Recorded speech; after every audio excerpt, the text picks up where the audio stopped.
Yo, Shaggy. Yo, Cuz. Family. Yo, unruly. I me say family. Sure. If I want thing, me hate a fern killer. Me no believe in a fern killer. Family. I me say family. Me love me family, them do me heart.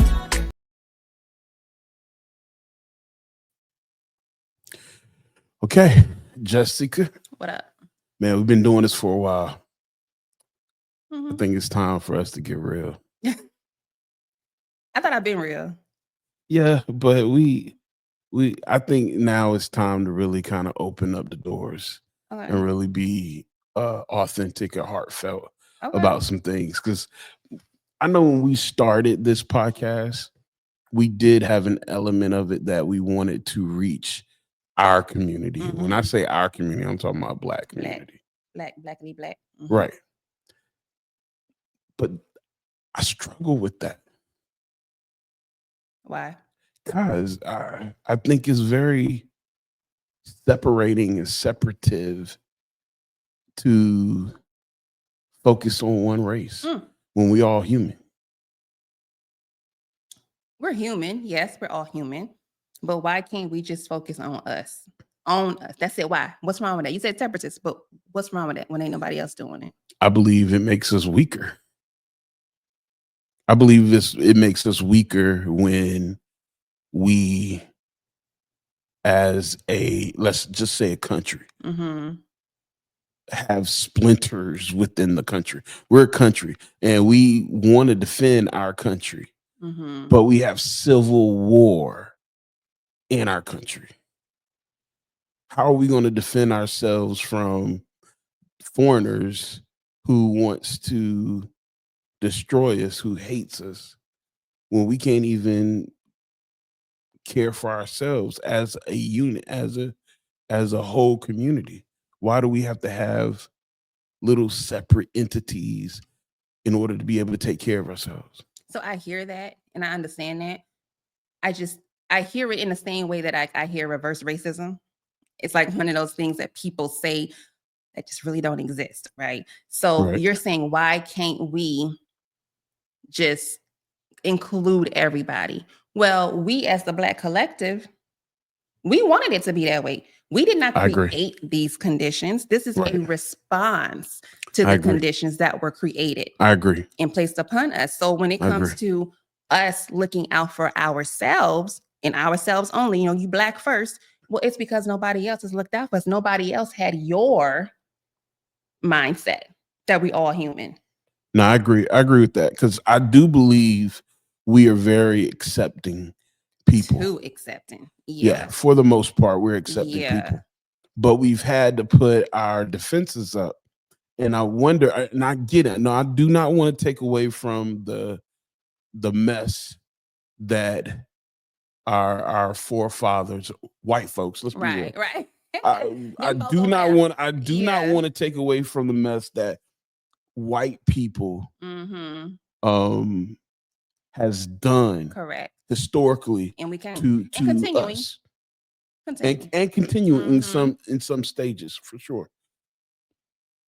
But I also feel like we perpetuate the problem when we give it value or we validate it by continuing the conversation. Not in a way just to, I can understand if we continue the conversation to do something about it. Okay. But just continue the conversation to repeat that we've been hurt. It's like Just re-victimizing yourself. I don't believe in that. I don't believe in being the victim. I ain't the victim. I can see that. But could there be a different perspective with that, in that Black people, our people who look like you and me, we have to constantly rehearse these stories because our stories are never told. Or when they told, they whitewashed. Or when they told, they just, it's not told accurately. So it's like a reminder, like what the old people used to say, if you, something about like, you can never forget your past, and you never know where you're going, your future, something like that. Right. You're doomed to repeat it. Right. So For why sure. can't us rehearsing what has been done to us be seen in that light too? I'm good with that. I'm not good when it's used to, what's the word I'm looking for? I'm not good when it's used to excuse a behavior or explain why you can't compete when you have the ability to compete. Okay. I don't like it being used as a weapon. Mm-hmm. I want it to be used as a system of support to fight for you more. Like, I'll give you a good example of what I'm talking about. You know, there was a time, and it still is a time, where a Black person felt a strong obligation to be the best, better Yeah. than their next counterpart, because they felt like their counterpart was going to discount them. Mm-hmm. And so when they came into any environment, they exceeded what was expected because they knew they were going to already be discounted. I think Mm-hmm. that is a positive approach to thinking about what I've been through versus Mm-hmm. someone who comes in and feels like you owe me something because I'm Black and I've been oppressed. Well, I think it's both and. Okay. So they do owe us something. They owe us a hell of a lot of something. Okay. They do. And even with that example that you just gave, do you think that could also be seen as seeking validation, white validation at that, where I am looking and expecting for you to finally view me as a human being, for example, and I go after that by going above and beyond. I hear you, and I'm two sides.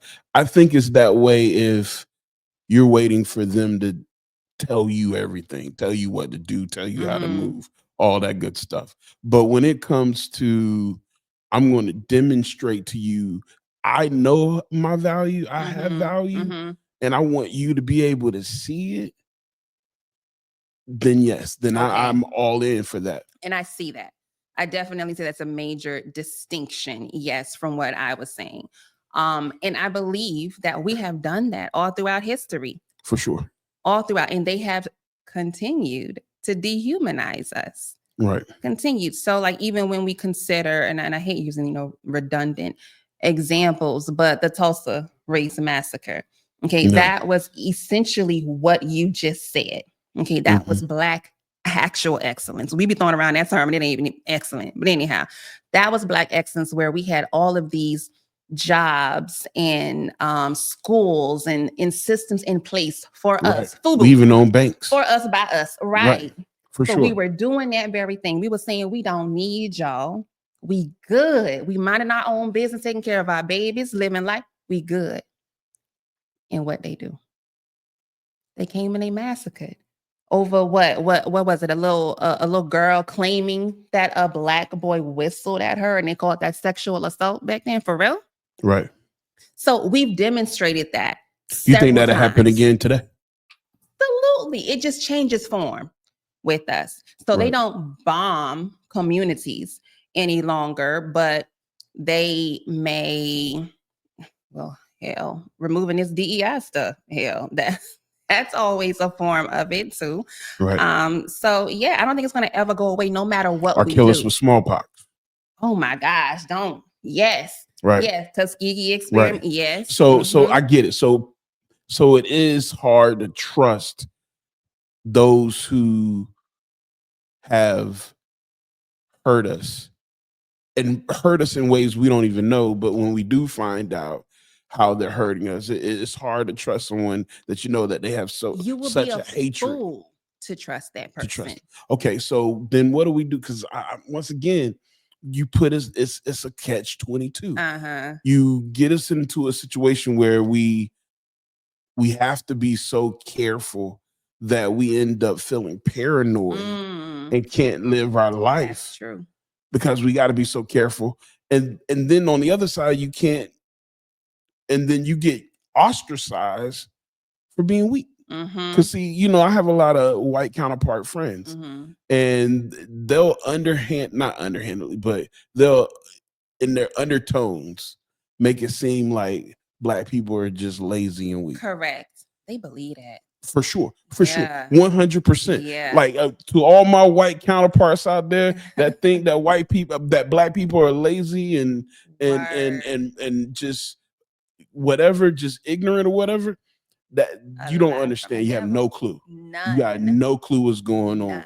A lot of times they have to act that way or they have to be that way just to stay under your radar. Because there has been times where we have stepped up to the plate Yes. and we get And we're not gonna say there have been times. That's just what we do. We do every single thing that they do, but it's just that whatever the powers are, they never tell the story accurately. They're constantly having to depict Black people as lazy and ignorant and undeserving of basic rights, so that it perpetuates, as you said earlier, that divide. So here's my thing. There are those that are in power who may be at the controls of all of this that may not even be racist. They just may be capitalists. Yes. It's I about can see that. It's about making money and securing. Correct. I saw this TikTok and I was so upset with this man. But when I heard him, I was like, he's probably speaking the truth. He says, why wouldn't I look out for my race over yours? The same question of us. Why wouldn't we? Yeah. But he said, why wouldn't I look out for my race over yours? He said, I want my race to be successful. He said, these are my children, these are my grandchildren, these are my cousins, my nephews. Why wouldn't I want them to be taken care of you? Why would I let you take the resources from me? And the guy that was interviewing was this Puerto Rican dude, and he was saying, what you talking about us? We are all Americans, and my success is your success. We should be able to. He said, no, we're not all. He says, we're not all the same. We're not all Americans. He says, we formed this country. Oh, the lies. This is what he's saying. He's like, and they believe that bullshit. We took the risk. Yes. We took the risk. We came over here. We did the work. We was already here. Did this country. We built this country. Black folks are the indigenous Americans. We was already here, and we African.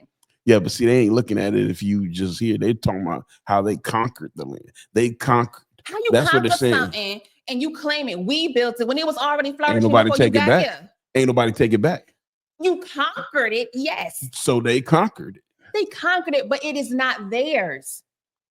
They talk about this as if this was just, I don't know, some grassy area or something when the ships came and then they decided to create all of these buildings and homes and aqueducts and infrastructure. No, that was already happening by the indigenous Americans who look like me. 100%, but nobody's taking it back. Guess what the indigenous Indians and Americans did? What they did? They fleeted to their little section. They did what they were told. Don't do that. Don't do that. Don't say they fleeted to their sections. That's also a part of the colonization.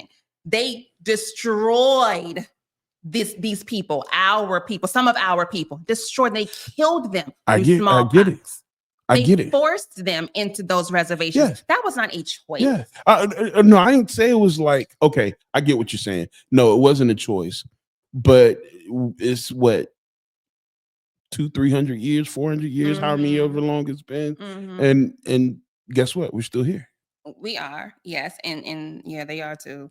So what do we do? I need a solution because I'm solution oriented. I am not going to play victim. I'm not going to sit here and complain about something, and then especially if I feel like I can't do nothing about it. But this is I want a solution. We can't have a solution. Our Black solution is so much more layered than everybody else's, right? Because many of the other people, countries that America, and maybe I should say European Americans, so they want to call me African American, have received reparations. So they've received land in some form. They've received money in some form. The survivors of the heinous acts that were done to them. We ain't got shit. Okay. So you want to talk about solutions? That ain't us. That ain't up to us.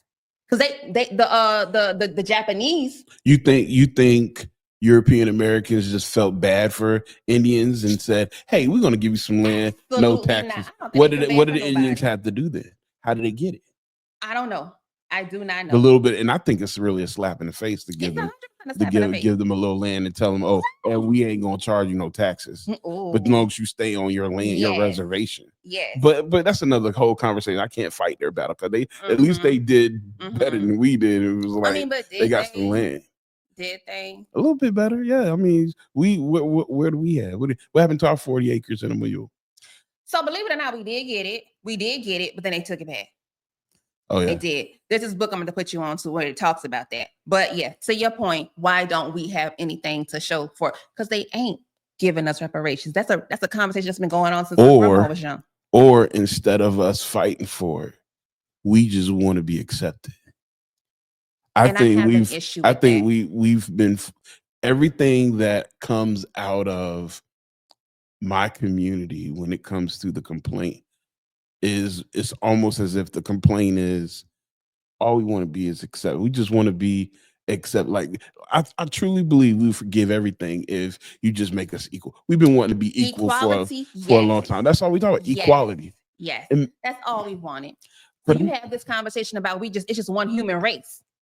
But yeah, we the only I'm trying to cuss John because this is really getting me high. But we the only motherfuckers for real that gotta fight for human rights. right. So you look at also we're going into what Black History Month. Mm-hmm. And at first, because I had this conversation at home and I was like, I don't know if I want why am I getting a month? I don't want no month. Well, so my opinion changed, but at first I was like, you if you have to give someone a month for history, it's almost like you're saying we're doing you a favor. We're gonna take 30 days out and say, let's talk about these people. What changed my mind? This is what changed my mind because my wife says, she says, everyone has a history heritage month. month. Heritage month. Yeah. So she's like, but they call it heritage right. month. And says everybody has their heritage month, and it's a way to remember their history. And so that changed my opinion a little bit. And I said, okay, you know what? That's fine. We do need to look at our heritage, where we come from and so forth. But here's the problem. Then it really helped me realize what the real problem is. Real problem is all of these different cultures, they ain't trying to be white. They're not trying to get the approval. They know so you got Chinese Americans, you can go to Chinatown, they preserve their culture. You look at Mexicans, they have you don't see them, they got their little sections, they preserve their culture. They know their culture, they know their kind. You have I'm thinking of anything, even some Europeans, they control their culture, even though they're in America. They know they can't. Russians, whatever. I don't care who they are. Just a little bit. We're gonna break that down. So I go to the nail shops and they full of what I would just call Asians, I encompass them all as Asians, right? And I have personally experienced them treating white customers differently than they do me. Okay. But when you talk about they don't want to be white, they're looking for that white acceptance. They are. Everybody, for whatever reason, no, I know the reason, is looking for that white acceptance. Okay. So that's there. Okay. And I see that everywhere. Now to your other statement of I want to argue with that. I don't agree. Let's go. I think it's the same difference as if I come over to your house. It's your house. We had let's say you throw a barbecue. And I come to your house, I'm in your house. I'm going to treat you differently because it's your house. Motherfucker, this is my house.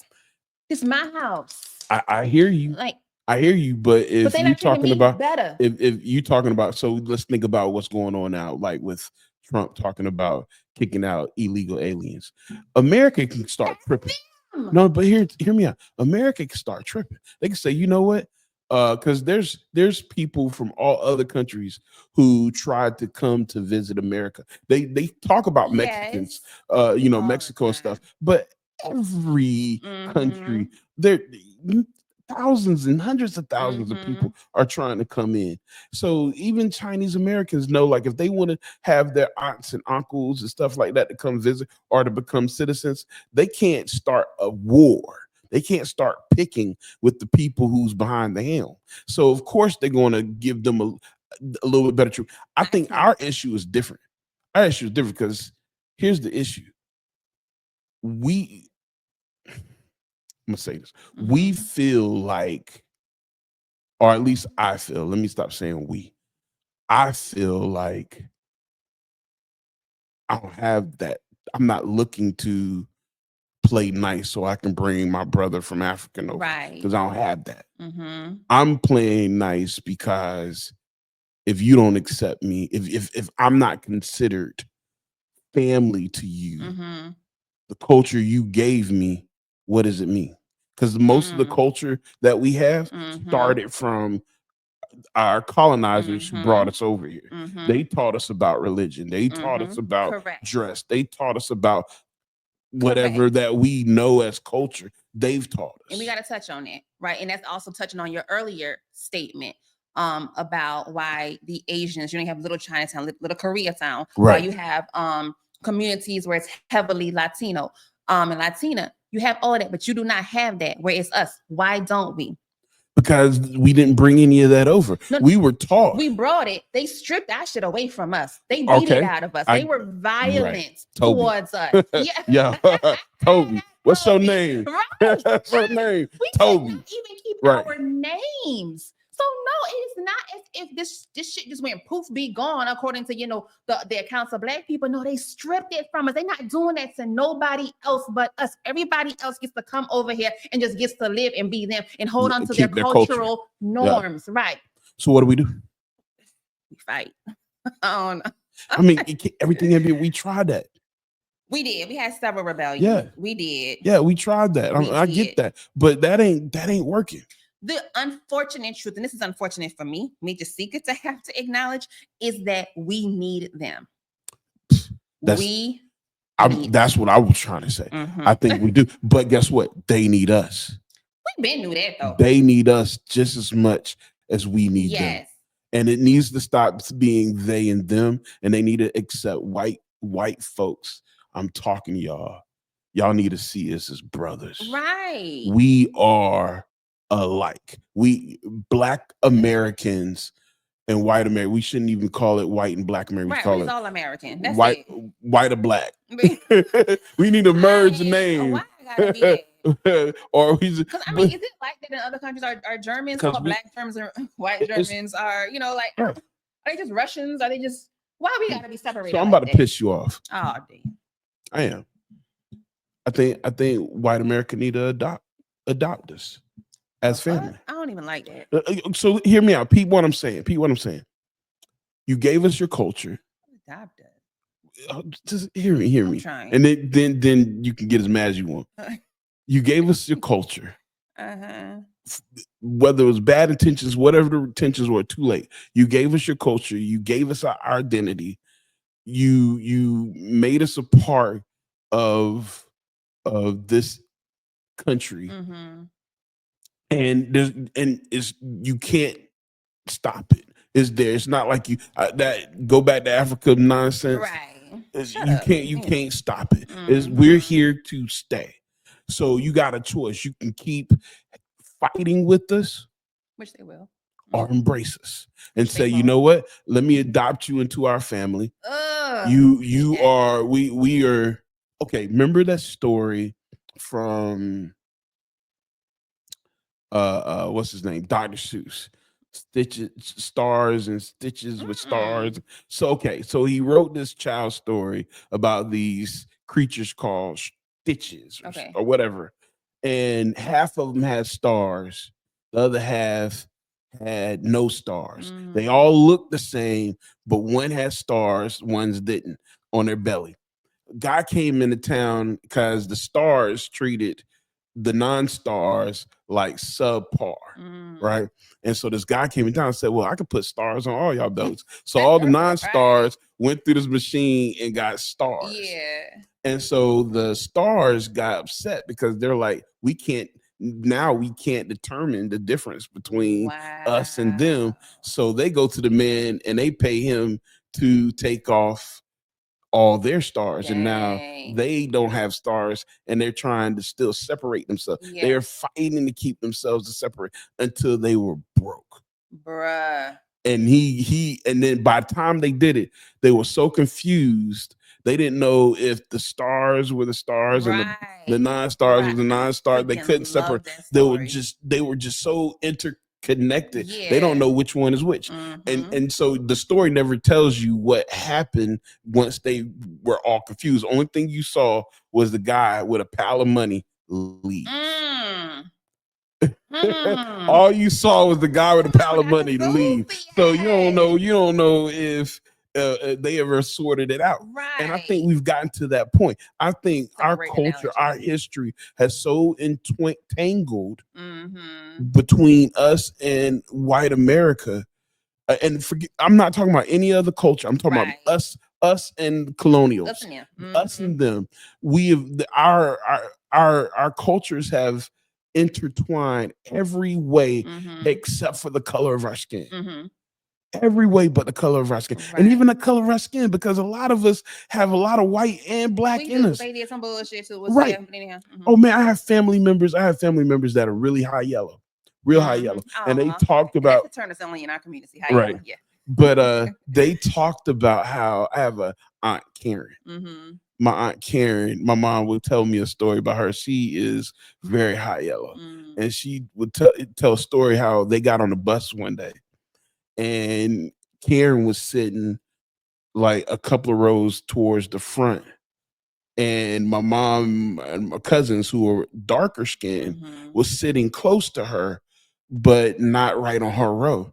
And the new people were coming on the bus, and the bus driver got up and told my mom and her sisters, go to the back more.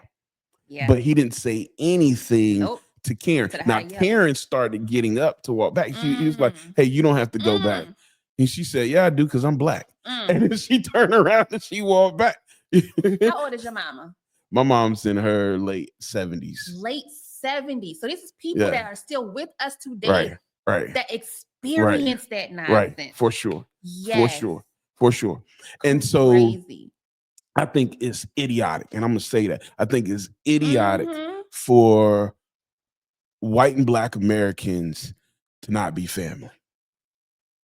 Idiotic. I think it's idiotic. I think it's idiotic that we have different churches in the same denomination. We do. I think it's idiotic that we have different schools with different resources. I think it's idiotic that we have different political opinions. Right. I mean, like, it's okay to have different political opinions, but it's not okay for your opinions to be designed to hurt the other one. Color. Right. Just a color. Because we don't see you as family. Like, it's like everybody got that uncle you don't like, or that family member that you got a problem with. That don't mean you stop being family. But I hear you saying that, John, and it seems like you talking more to us though, right? But we never created none of this. Like, one of the things that you said a few minutes ago was that Black people are some of the most welcoming people there are. Okay, you treat us well, child, whatever. Come on, you hungry? You know, like, that is just us. We did not create this. But we are uncomfortable. See, I think we have to get comfortable being uncomfortable in environments we used to not be welcomed in. What you mean? Oh man, like so if I go to a white church, if I go to a white church and I sit there, because I've done this, and I sit there, you feel uncomfortable. You feel uncomfortable at first. I used to work for an organization, and we used to take the kids to church, the group home, and we'll take the kids to church. And so they knew that. So when we would come with the group of kids, they were fine. One day I came by myself because I was off. I wanted to go to church. And a guy literally came up to me and said, hey, there's a church you may be more comfortable with right down the road. He proceeded to give me guidance to it. Now, let me tell you something, because I've always been comfortable being uncomfortable. I laughed with him. I joked with him. And I said, "No, I like you guys." I was like, I like you guys. I was planning to eat with y'all today." Right. And he looked at me, his face turned red, red. And he was like, "Oh man, I didn't know I didn't know if you were going to be more comfortable and so forth." That's still the point though, John. So like, why, let's break that down. Why were you uncomfortable or whomever was uncomfortable sitting there in that church? What was it? Where's the discomfort coming from? Because they're not, so we are creatures of habit. We're creatures of habit. And so when we do something and are comfortable with something, we don't like seeing change. Change is scary. I got to pay attention to change. If someone new comes into my environment, I gotta pay. Yeah, but it's the truth. I don't think it is, John. I think that's it could be a truth. I think it's a very surface truth. Okay. It's a surface truth, but it gets deeper when you've been told that the person that's now coming into your environment has been a danger. It may be a danger. Yes. Maybe a danger to you. So your judgments, your projections, your standards, your whatever, those are the things that are making you uncomfortable. Right. I'll give you a great example. I don't know if I've ever told you this, but I was a counselor and I used to work for our local mental health center here. And with them, when you get a counselor, it's just assigned to you. It's not like you could just pick your counselor because the people that they're dealing with is more those who may not have the option to go and just get any counselor they want. And so I was given I was working in the child unit, and I was given this particular child that was working with me. Now, it's not unusual for a kid, even at his age, he was like 12 years old. It's not unusual for me to just work with the kid alone without the parents. And this particular kid had anger problems. He was fighting in school. He wasn't paying attention to the teacher. He was being a little bully, all these kind of little behavioral problems. And so I started off working with him, and I had gotten him to a point that his behavior at school had changed. He was doing well. His grades were improving. He was doing good, but he was still having a problem because some of the behaviors he had was learned from home. And he was having a hard time understanding or making some deep-rooted changes to his anger because he was seeing it at home from the adult family members. Now, later on, I discovered that his father had talked to one of our staff members and expressed how much he hated me. Right? And for no good reason other than the fact that I'm black. Of course. Now, once I recognized that, I could have got petty. I didn't.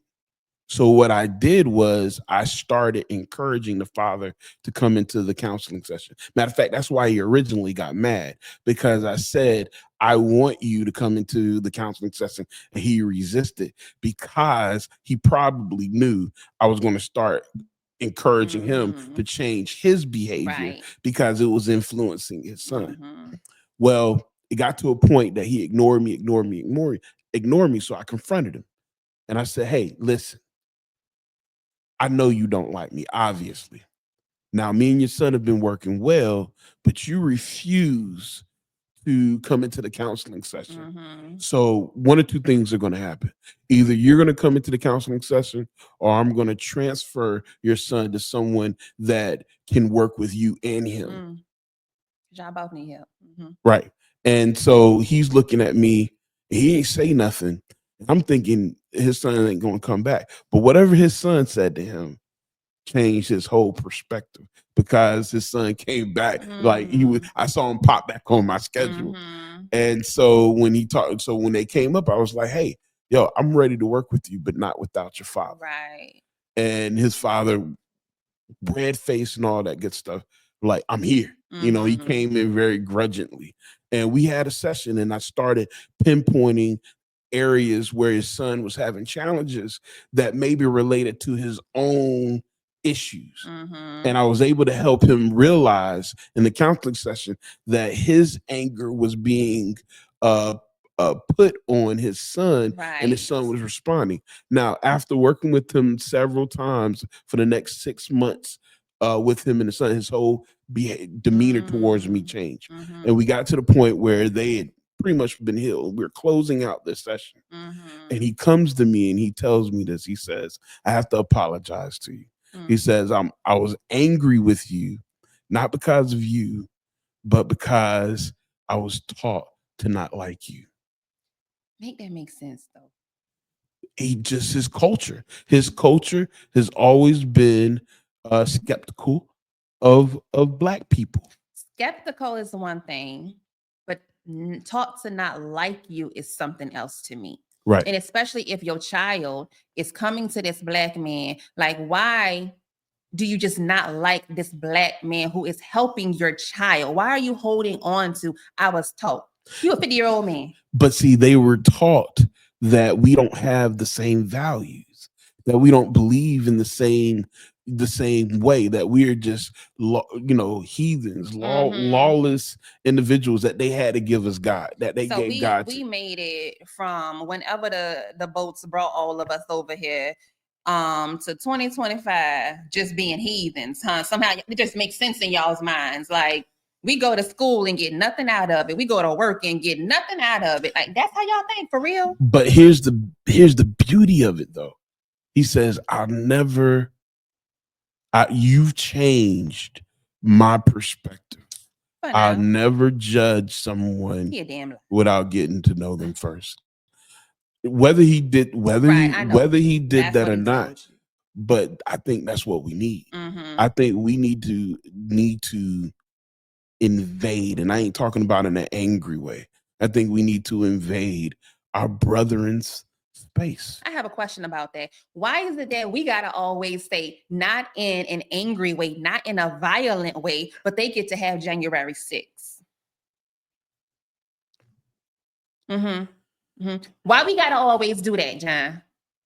I'm curious.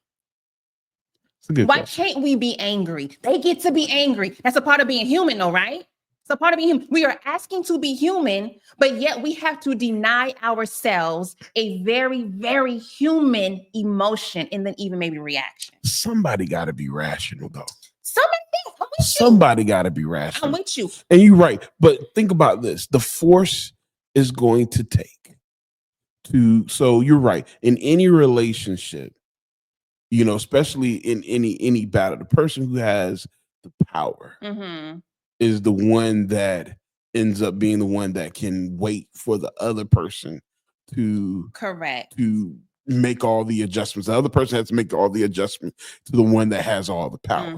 In order for us to get that kind of power, it's going to take a whole lot of energy, and it's going to require us to do some things that will be just as damaging on our end as it was for them. And give you a good example. I know people gonna come at me for this one. They don't come at all of us. It's all right. So the difference between Martin Luther King and Malcolm X. Come on, my boy X. Let's go. Right. So okay, you on the X side. I'm X all day. Who's more impactful? I don't think it's one over the other. I think it's the combination. Think about that for a second. I mean, I know we want to say it, but who has had the most impact to our society? So I can say who has had the most impact, and that would be King. Right. I cannot say I agree with that, though. I could say that was created by design. I hear you because medicine is better when it's more tolerable when it's sweet. I don't even want to talk about that, but okay. I believe a part of this whole white power, white supremacist, white narrative that they have to put out there, they celebrate. They have given us King, I will say, to celebrate and to put on this pedestal because he represented the one thing that they do not want nor need Black people to do, and that is rise up. King was all about peaceful protest. That's what white people want us to be, docile. I'm not saying that he was docile. He asserted himself definitely, right, but it was in a totally different way than what X did. Right. Okay, X by any means necessary. I hear you, but King was not docile. Let me be honest. So let's take the march. So part of that march, they knew that we were going to get hosed down, dogs sicked on us, and they prepared. got ready for it because they had to show our white counterparts themselves. And anytime there's been major change, hold on, because see, you got to recognize that there are good white folks. There have been white folks who have helped us in our journey. There have been white folks who have helped us, 100%. absolutely. Now, but if you think about every change that's happened in America, lasting change happens when we can show you your humanity, show you where you're going wrong in your humanity. I'll name some times, right? Okay, so there used to be a time that child labor laws. Let's look at child labor laws. There used to be a time where maybe it should come back. If you ain't doing well in school, you working out in the fields. Matter of fact, you could be doing well in school, but if your family was poor, you're going out there and you working in the factories. You 12, 14, you working out in the factories, you going to work. You ain't going to school. Like some parents like, hey, you ain't going to school, you going to work. And they just went straight to work. Now, what happened is someone had to video record the conditions these kids were in. And once the world saw that, once everybody was faced with the gravity of making kids work and stuff like that in that capacity and doing this hard manual labor, guess what? Child labor laws came in place. Same thing with King. What King had to do, because he had met with the president Ben wanted to bring in stuff for civil rights and stuff like that. He been wanting to do it, so King met with them and they strategized, and it was like the best way to do it is you got to give them something that they can see that will make them realize the gravity of their choice. It has to hit at their soul. It had to hit at their I don't think that pockets. Not just that. It wasn't the just only pocket. thing that white people understand. That's the only color that they respect is green. I hear you, but I don't think it was about pockets. I think pockets. It's always about pockets. I think pockets, because the pockets equate to power. Power to those that are capitalist, but that is not the majority of Americans. The majority of Americans are not capitalists. There is a 1% that runs everything. That's right. And that's a whole nother story. See, they the one that creates this narrative between my white brethren. The reason me and my white brethren cannot relate, because every time we get close to relating, the 1% that's making money off of this will divide us. Think about this, and we saw this because we're getting smarter, and there's more technology out there. When George Floyd, died, and we started protesting, and we started, holding up signs and marching and stuff like that. There were secret white folks going around destroying buildings. They were. And doing all kinds of stuff, trying to make it a big riot and blow it out of proportion and to make us look a certain way, to make us look crazy. Because I'm telling you, there's a 1% that's like, hey, as long as we can keep these two groups divided. I agree. If we can keep these two groups divided and hating each other and separated, they can't build. And that 1% don't look like you and me though. That 1%, you'd be amazed they do. No. There are some 1%. Look, we know about some of the 1% that are out public, but I guarantee you there's some 1% that and they ain't even all Americans. Oh, absolutely. Yeah. They're Asian 1%ers, they're Black 1%ers, they're Hispanic 1%ers, and these people, like, they think on a different scale. It's got nothing to do with race. Nothing to do with race. Control. Control and power. But how you get the that's power? a whole nother podcast. But that's why I'm trying to talk to my white brethren, because those that are not in that 1%, you are being used. You are being used so that we can't grow together. And I'm specifically talking to my white and Black brethren. We are family. I don't care how you twist it. We are intertwined. We are interconnected spiritually and physically. We don't succeed without each other. We and we fail without each other.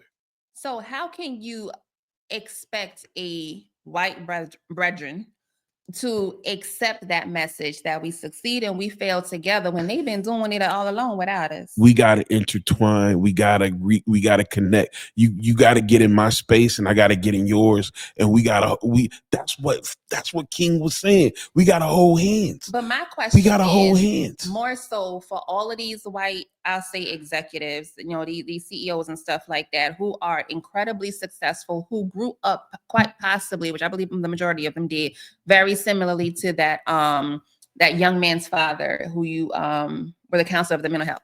Mhm. That young man's father, where they were taught certain narratives about Black people. They did not go to school with many Black people. They did not work with many Black people, and they are incredibly successful, enjoying the life that a lot of us wish we had. How can you get that white man, those white people, to accept that they fail and succeed with us? So once again, we gotta fight the real enemy. The real enemy is those that use propaganda to paint a picture of us. There's enough of us. And this is another reason why I like Black history. I like pointing out, but I think people ignore it. But I like pointing out those in history who have made such contributions that were African Americans, such contributions that changed who we are, that has improved who we are.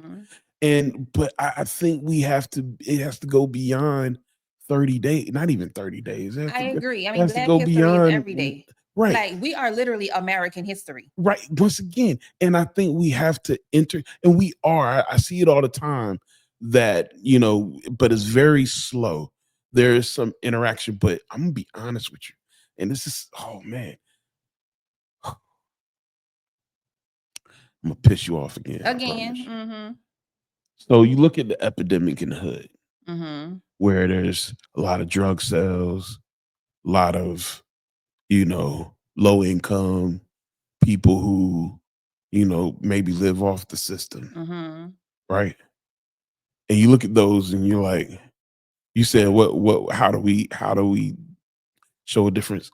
I think we need to, come on, hard I'm to say. You're pissed off. I think we as a community need to partner together. I know of some white folks who are putting, you won't know secretly, they put their money where their mouth is, and they develop programs to pull people out of those communities and set them up in a good way. I'll give you a good example, a program I'm part of.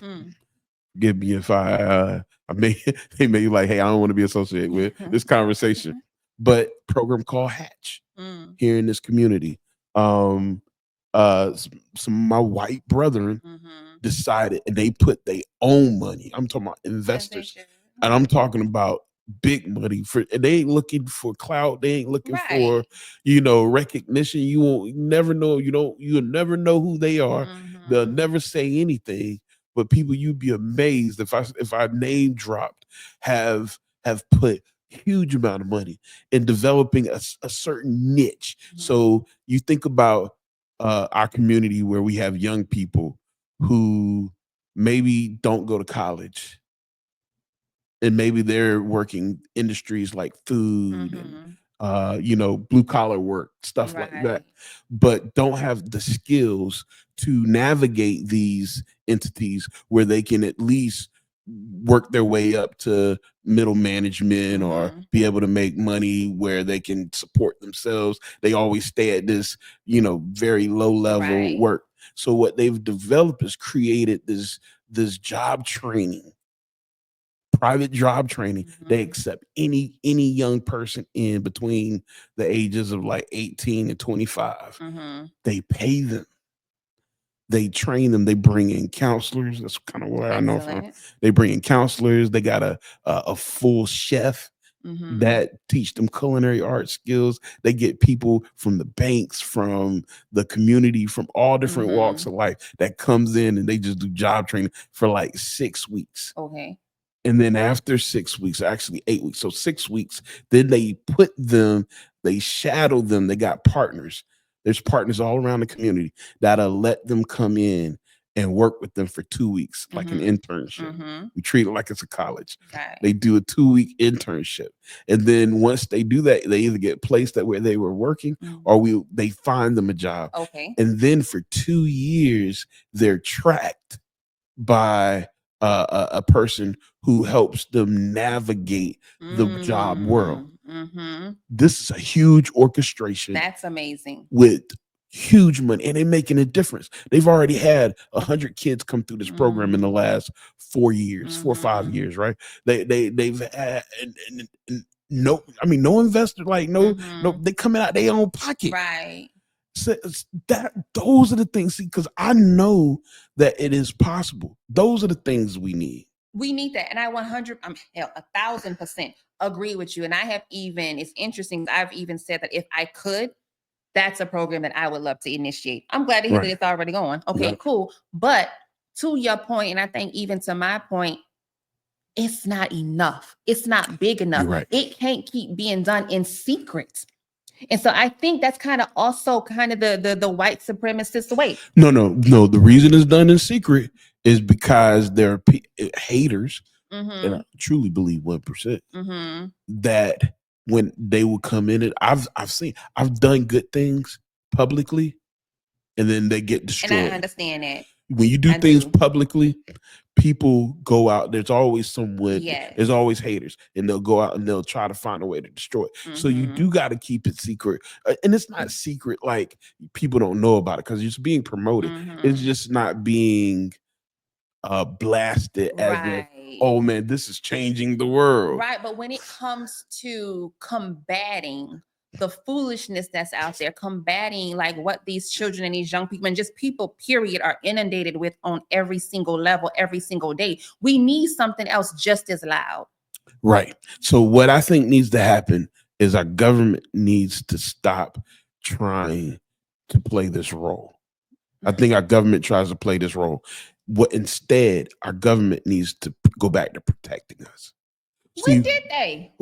So hold on, listen to me. So when we were in the civil rights movement, like let's say when we integrated schools, they the states, or actually the president enacted the reserves to come and protect those kids so that they can fight and get and that's all we need. Just protect us those, if you empower those who have the mindset and the wisdom, and they have the time for each community, like for that community, you need people with boots on the ground. You need to be able to touch the people you're trying to change.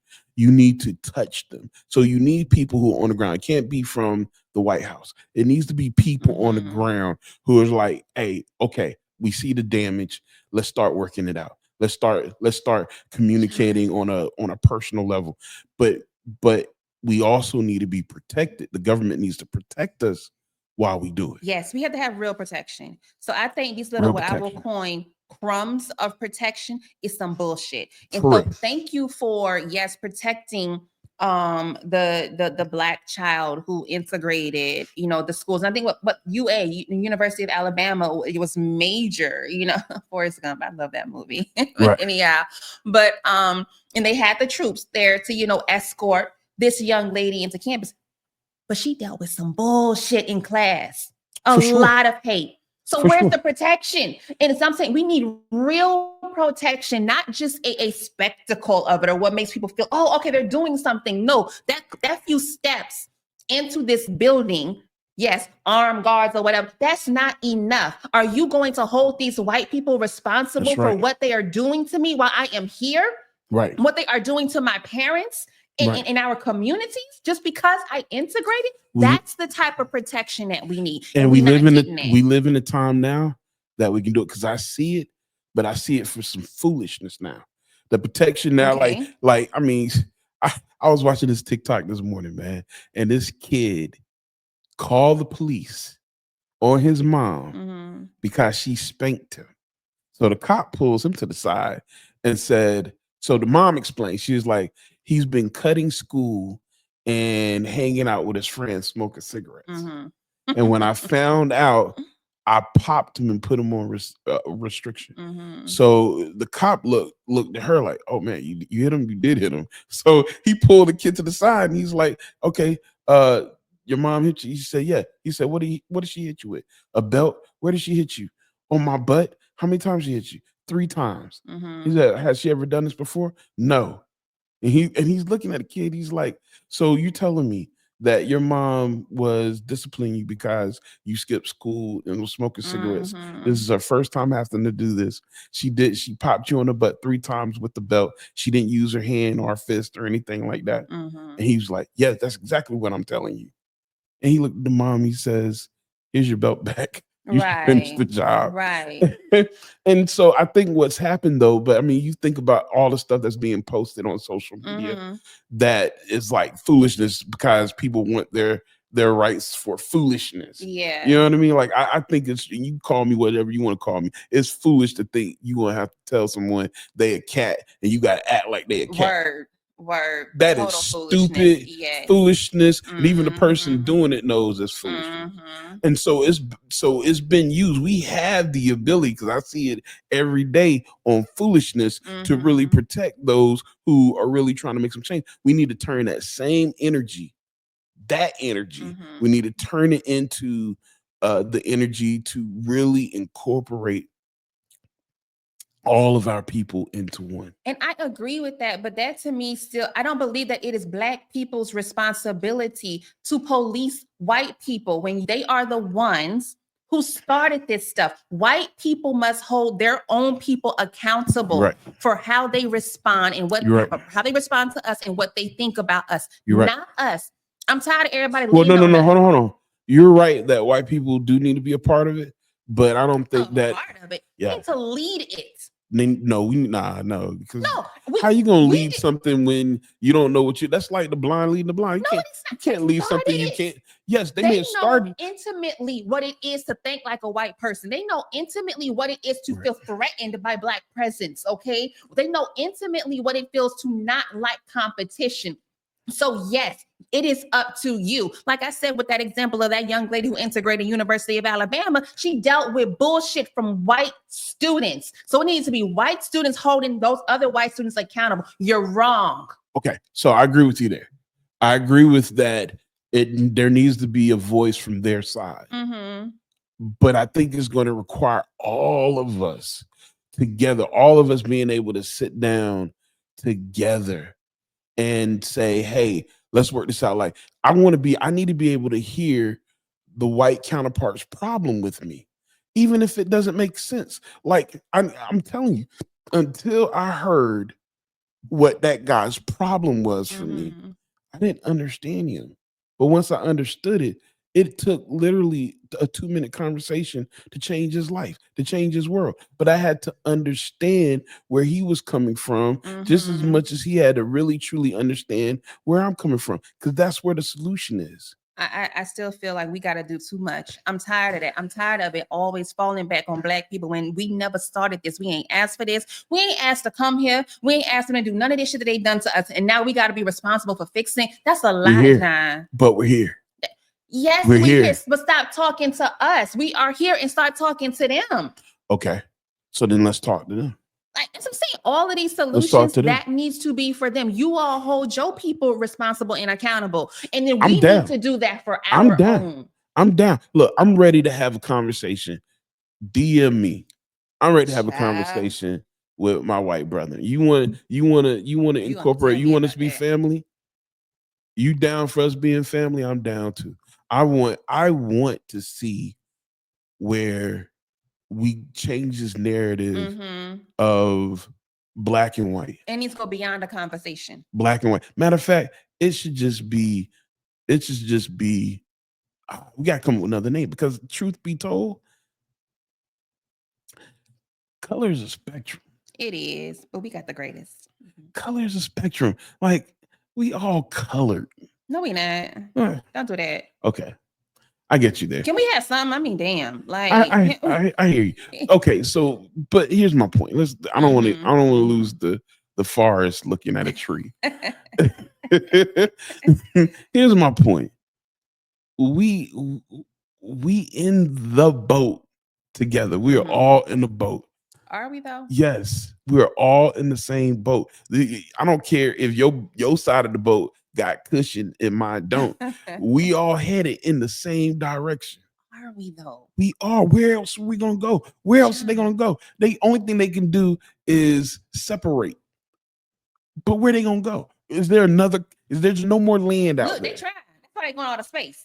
That's why they taking this trip. They trying to leave our asses. Yeah. So yes. But They guess gonna figure it who's out. going out of space? 1%. They are. 1%. When the rest of them go, It ain't the rest of them. too. Yeah, because they're gonna need us to build it.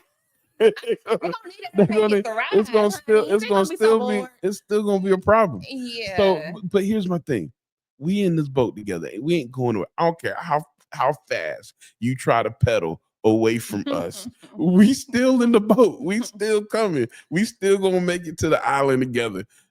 Instead of so much what's that like when you're fighting yourselves instead of all this fighting with each other, let's sit at the table and let's figure out how to work together. But how Let's work together. We Black people got to keep asking for that. We've been asking for that since before King here, and we keep asking for that. And in matter of fact, we actually got a lot of our civil rights reversed this year. And I don't understand how much more we can scream and we can yell and we can ask and we can say that we're willing and we're ready, and we keep just getting knocked in the fucking jaw.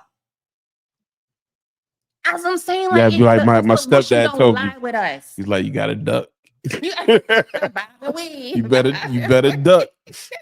And that bobbing and weaving is Black people. We have learned to do that because we are accustomed to this nonsense. So we know how to make $1 out of 15 cents. That has been our life. Excuse me. But that's what I'm saying. Please talk more to them and not to us. Yeah, so I'm with that. I'm hearing you on that. Forgive me.